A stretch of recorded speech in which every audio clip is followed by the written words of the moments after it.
বন্ধুরা, আমাদের সমাজে দুই ধরনের স্বামীদের আমরা দেখতে পাই। এক ধরনের স্বামীরা আছে আয় ইনকাম করে কখনো স্ত্রীর কাছে টাকা তুলে দেয় না, নিজের কাছে রেখে দেয়। স্ত্রী তো সারাদিন গাধার মতো সংসারে খাটবে, আর যখন কিছু প্রয়োজন হবে তখন ভিখারির মতো স্বামীর কাছে হাত পাততে হবে। স্বামীকে বলতে হবে আমার ছায়া দাও, ব্লাউজ দাও, শাড়ি দাও, এটা দাও, ওটা দাও, কসমেটিক দাও। তো স্বামীর যদি মর্জি হয় তো দিবে, আর যদি মর্জি না হয়, আপনি বেশি বিরক্ত করতে থাকেন, তাহলে একটা সময় দেখা যাচ্ছে ঝগড়াঝাটি, মারামারিও হয়ে যাচ্ছে। এমন স্বামীরাও আছে পৃথিবীতে, এমন স্ত্রীও এভাবে সংসার করে যাচ্ছে সারাটা জীবন। আবার পাশাপাশি দেখা যায় অনেক স্বামীরা আছে যে সারা মাসের টাকাটা পেয়ে বা প্রতিদিনের যে ইনকামটা তার স্ত্রীর হাতে নিয়ে তুলে দিচ্ছে। তো স্ত্রী হিসাব মতো সব কিছু ঠিকঠাক সংসারে দেখভাল করছে এবং তার যখন যেটা মন চায় সে তার স্বাধীনতা নিয়ে কিনে নিতে পারছে।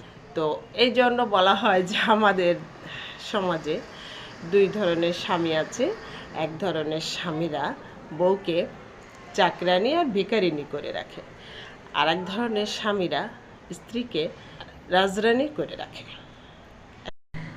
এখন বিষয়টা হচ্ছে যে স্বামীরা স্ত্রীর কাছে টাকা দেয় না, কি কারণে দেয় না? নিশ্চয়ই তার স্ত্রীর প্রতি তার কোনো আস্থা নেই, বিশ্বাস নেই। তাহলে আস্থা বিশ্বাস যদি না থাকে তাহলে ভালোবাসাটা থাকবে কোত্থেকে? তাহলে সে তো শুধু তার স্ত্রীকে তার ব্যবহারের জন্য রেখেছে। আসলে কি সে তার আসল স্ত্রীর মর্যাদা দিচ্ছে, দেওয়া হচ্ছে?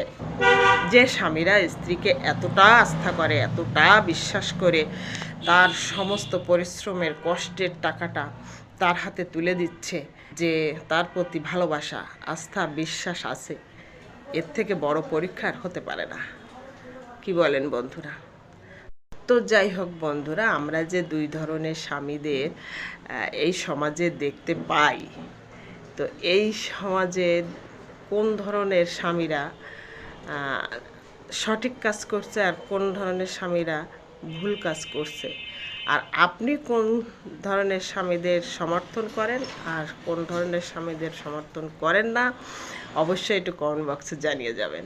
তো এভাবেই আমাদের জগৎ সংসার চলে আসছে, চলছে, চলবে। তো আপনাদের মতামত কিন্তু অবশ্যই কমেন্ট বক্সে জানিয়ে যাবেন। তো ভালো থাকেন, সুস্থ থাকেন।